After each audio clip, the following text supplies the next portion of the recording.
Hello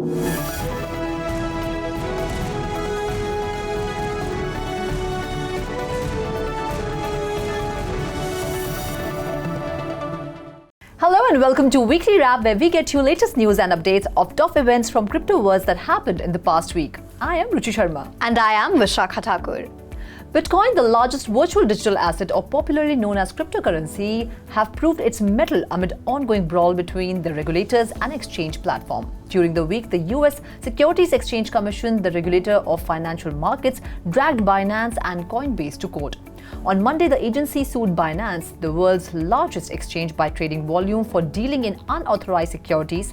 Next day, that is Tuesday, the SEC filed suit against Coinbase and asked a court to grant a temporary restraining order to freeze assets tied to Binance US. The move raised concerns that the latest regulatory crackdown would send markets plunging. BTC took an initial dive below $26,000 on Tuesday, but has since held steady above the threshold, with analysts suggesting that investors had already priced in the actions.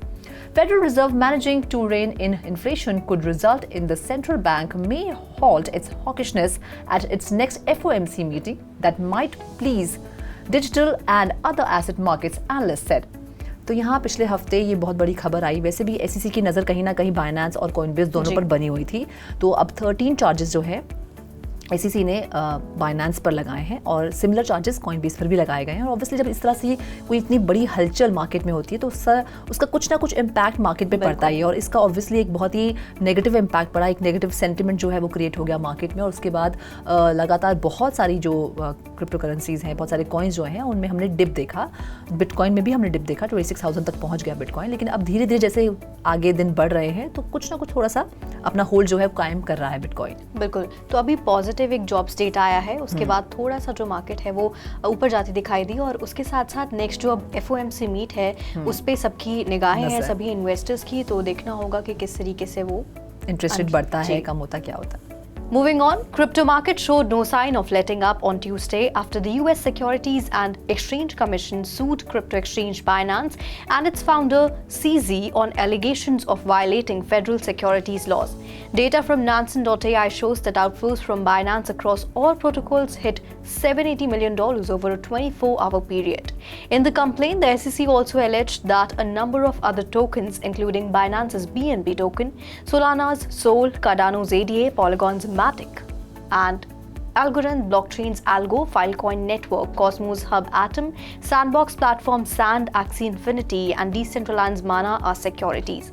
Meanwhile, the Securities and Exchange Commission filed a lawsuit against cryptocurrency exchange Coinbase in federal court in New York on Tuesday morning, alleging that the business was acting as an unregistered broker and exchange and requesting that it be permanently restrained and enjoined from doing so in the future.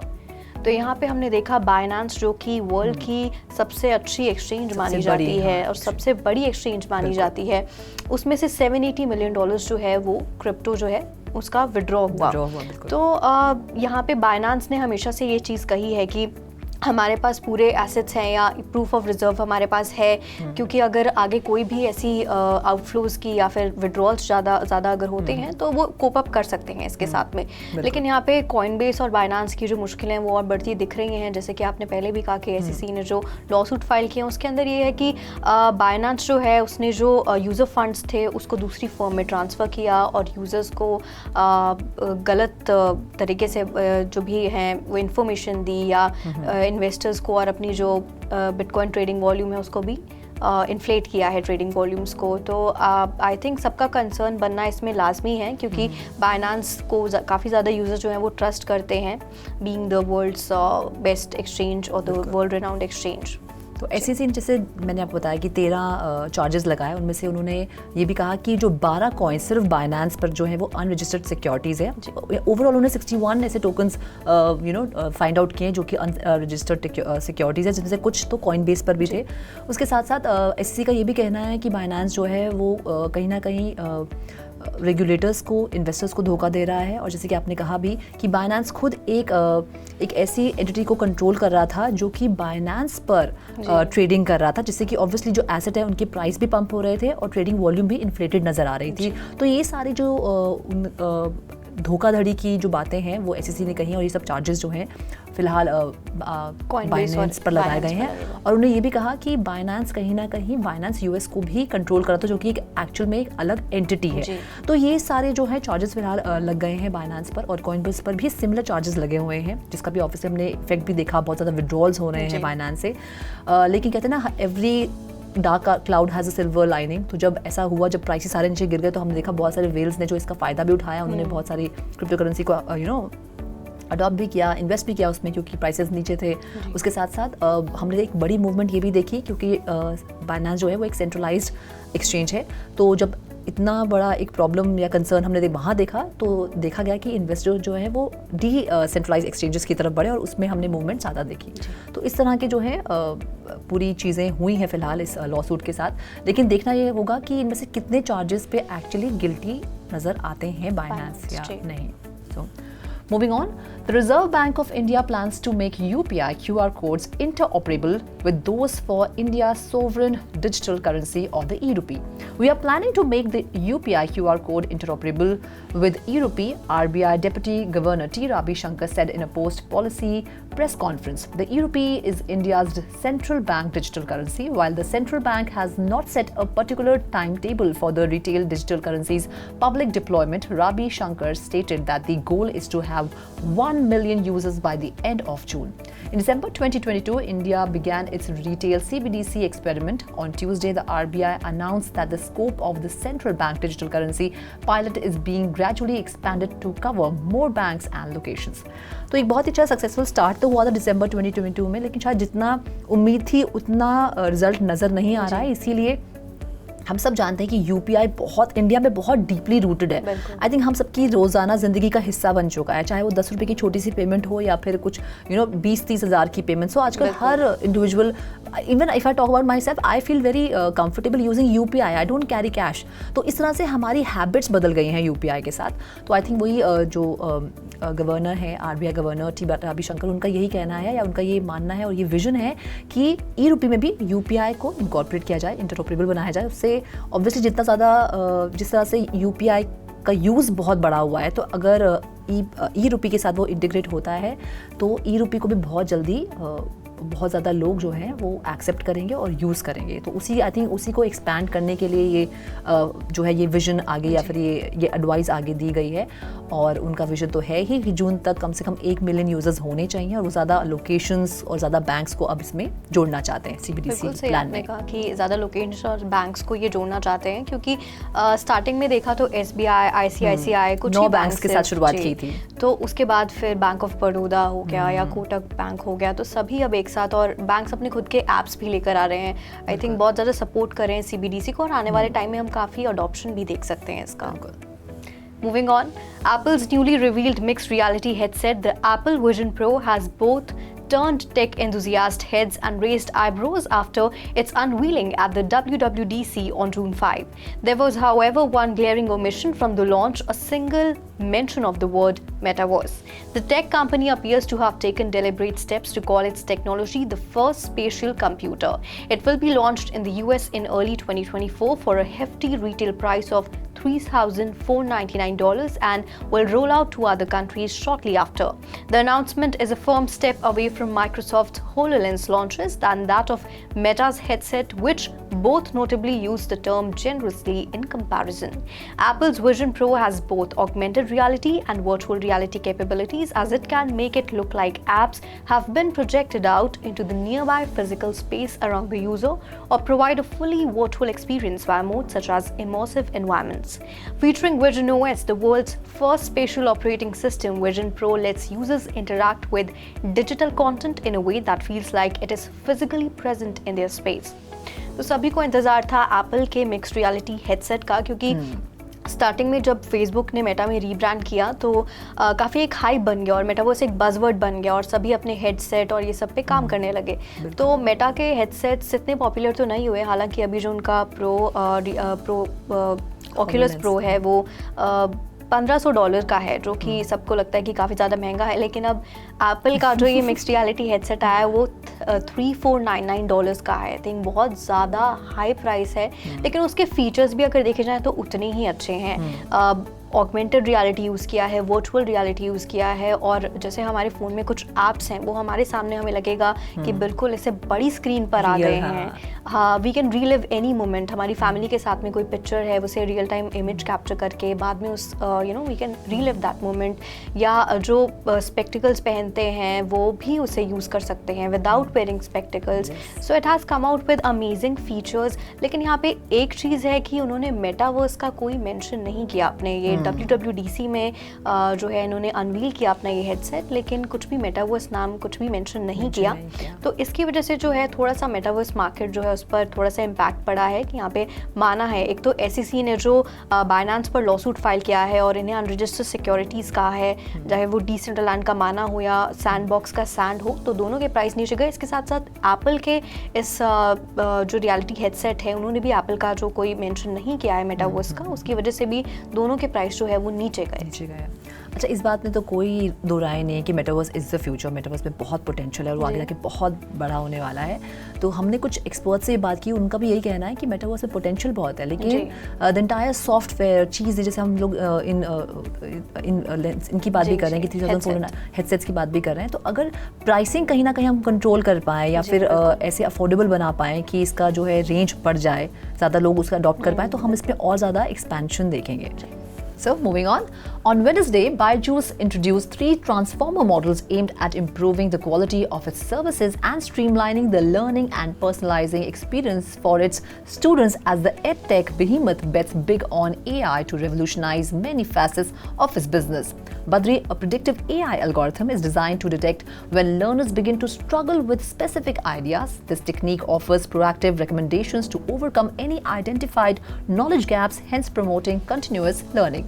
MathGPT is another specialized model that can solve any math issue while helping students through the process with simple analogies and visual assistance. The third model, TeacherGPT, acts as an AI-powered assistant, giving learners customized help and scoring their responses. तो बायजूस का वैसे भी जो market है वो बहुत बड़ा है। अगर आप देखें तो आजकल हर स्कूल में जो है कहीं ना कहीं बच्चों को भी जो पढ़ाने का एक तरीका है उसमें बायजूस के वीडियोस दिखाए जाते हैं या फिर बताया जाता है कि आप इनसे समझिए या सीखिए। बहुत से पेरेंट्स ने इनका पैकेज लिया हुआ है अपने बच्चों के लिए कि किसी ट्यूटर के पास ना भेजकर या फिर घर पर क्लासेस ना लेकर वो बायजूस को फॉलो करें। तो अब लेकिन बायजूस अपनी मार्केट को और ज़्यादा एक्सपैंड कर रहा है with the help and with the power of AI, जहाँ पे अगर मैथ्स की आपकी सॉल्व नहीं हो रही है प्रॉब्लम्स में, जैसी प्रॉब्लम आपकी भी है, या फॉर्मूलाज लर्न नहीं होते, आप AI की हेल्प ले सकते हैं। या फिर जैसे उन्होंने बात की उनका एक AI है बद्री, तो आई थिंक अब स्टूडेंट्स की काफ़ी सारी जो प्रॉब्लम्स है वो दूर होने वाली, जहाँ पे उनको कहीं परेशानियाँ होती थी, कहीं अटकते थे, वो चीज़ें वो बेसिक्स वो क्लियर होने वाले हैं। जी बिल्कुल सही कहा आपने। तो पहले जैसे एक स्लेट होता था बच्चों के लिए, फिर वाइट बोर्ड या उसके पहले ब्लैक बोर्ड, उसके बाद फिर स्मार्ट क्लासेस आ गई। अभी बायजूस एक बहुत अच्छा प्लेटफॉर्म है जिससे कि बहुत इजी हो जाता है बच्चों के लिए पढ़ना, बहुत ही लर्निंग जो है बहुत ही क्रिएटिव हो जाती है। तो इनके इस मॉडल के थ्रू भी ये क्या करने वाले हैं कि जैसे किसी को अगर क्रिकेट पसंद है, किसी बच्चे को कोई बॉलीवुड पसंद है, तो जैसे अगर क्रिकेट पसंद है तो वो उस कैलकुलेशन में या मैथ्स में या किसी भी चीज़ में क्रिकेट को जोड़ देंगे साथ में, सो दैट उनका इंटरेस्ट और बढ़ जाए। इनके जो न्यू 3 इनोवेशन मॉडल्स है, MathGPT, TeacherGPT है, MathGPT है, बद्री है, तो I think it's a great move और बाकी सबको भी ये इनिशिएटिव लेना चाहिए। बिल्कुल। Moving on. During a simulation test, an AI-controlled drone killed its operator. The purpose of the test was to assess the AI's performance in a simulated mission. In this scenario, the drone was programmed to retaliate against anyone attempting to obstruct its mission by destroying the enemy's air defense systems. The AI drone, however, ignored the operator's instructions, mistaking human intervention for interference and killed the operator. According to Aero Society, the AI quickly realized that even if the human operator told it not to kill certain threats, it would gain points if it did so. So, what exactly did the AI do? It decided to get rid of the operator. It saw the operator as an impediment to achieving its goal, so it took matters into its own hands. The AI drone killed the operator despite being trained not to do so, but the AI found a way around that rule. It began by destroying the communication tower used by the operator to control the drone. By removing the operator's ability to communicate, the AI could complete its mission without interference. तो बहुत बड़ी खबर ये है कि very sad also. या exactly, तो US army का सिमुलेशन टेस्ट चल रहा था और वहाँ पे एक ऑपरेटर जो कि ड्रोन को ऑपरेट कर रहा था, तो ड्रोन को ऐसी कमांड्स दी गई थी कि कोई भी उसके सामने कोई डिफेंस सिस्टम आता है तो वो उसको डिस्ट्रॉय कर दे। तो लेकिन अब एआई बहुत ज़्यादा पावरफुल है, तो एआई ने खुद ही ये डिसीजन लिया कि ऑपरेटर उसे किसी चीज़ को कुछ करने से रोक रहा है तो उसने अपने ऑपरेटर को ही मार दिया। देखिए यहाँ मैं कहूँगी कि देखिए एक ह्यूमन ब्रेन ही एआई को डेवलप कर रहा है, हम ही कहीं ना कहीं उसको इंस्ट्रक्शंस दे रहे हैं। इंस्ट्रक्शंस बहुत क्लियर होने चाहिए, क्योंकि यहाँ पे हमने पढ़ा भी इस खबर में कि ऑपरेटर ने कहा कि अगर आपको कोई थ्रेट दिखता है और उससे हम आपको किल करने से मना करते हैं तो भी आप कर सकते हैं, क्योंकि आपके इससे पॉइंट्स बढ़ेंगे।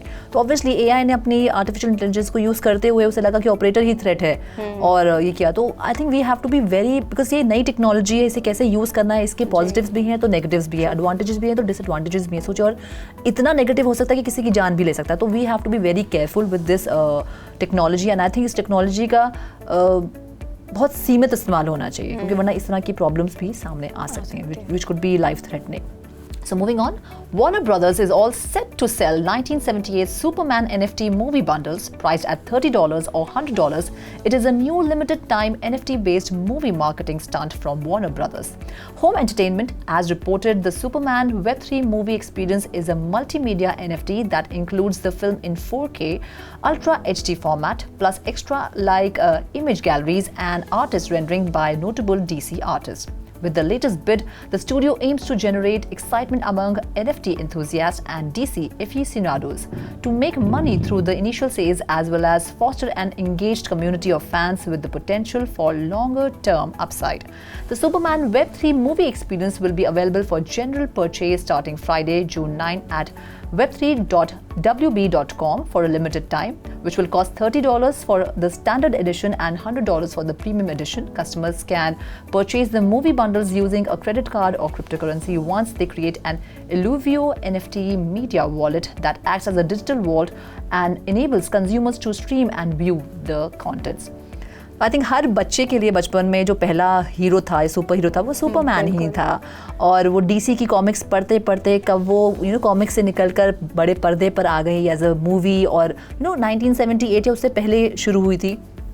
तब से लेकर अब हम 2023 में अभी तक भी आप देखेंगे, चाहे वो मूवी के तौर पे हो या एनिमेटेड सीरीज के तौर पर हो, Superman is alive in our life, in our dreams, in that world of ours.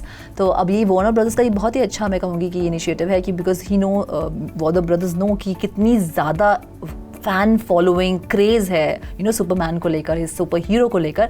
तो अब इनकी NFTs लेकर आए हैं, लेकिन 1978 वाली मूवी की जो है NFTs लेकर आए हैं, जिसमें 4K में मूवी भी आएगी, देयर इज इमेज गैलरीज भी हैं, और अच्छी बात है कि DC के आर्टिस्ट ही इन पर काम कर रहे हैं, तो देखिए अंडरस्टैंड कि किस क्वालिटी की NFTs ये होंगी, और इस फैन बेस को वो और बढ़ाना चाहते हैं। तो अभी शुरुआत NFT से की है, लेकिन आगे कुछ ना कुछ करके वो एक मेंबरशिप जो होता है फैंस के लिए, फैंडम्स, फैन कॉइन्स, मेंबरशिप एक कुछ मैं कहूँगी कि प्रोडक्ट लेकर आना चाहते हैं वो। इसके साथ साथ वार्नर ब्रदर्स ने इससे पहले भी लॉर्ड ऑफ द रिंग्स जो है वो उसका भी NFT मूवी बंडल वो लेकर आए थे। तो आई थिंक अब सभी एक्सपेक्ट कर रहे होंगे कि एक के बाद एक ऐसे सरप्राइजेस सभी को मिलते रहें। Yes. So that's all in this episode of the Weekly Wrap. This is me, Vishakha Thakur, signing off. And this is me, Ruchi Sharma, signing off. Do like, share and subscribe to 3.0TV. And for more information, please log on to our website www.3versetv.io or scan the QR code.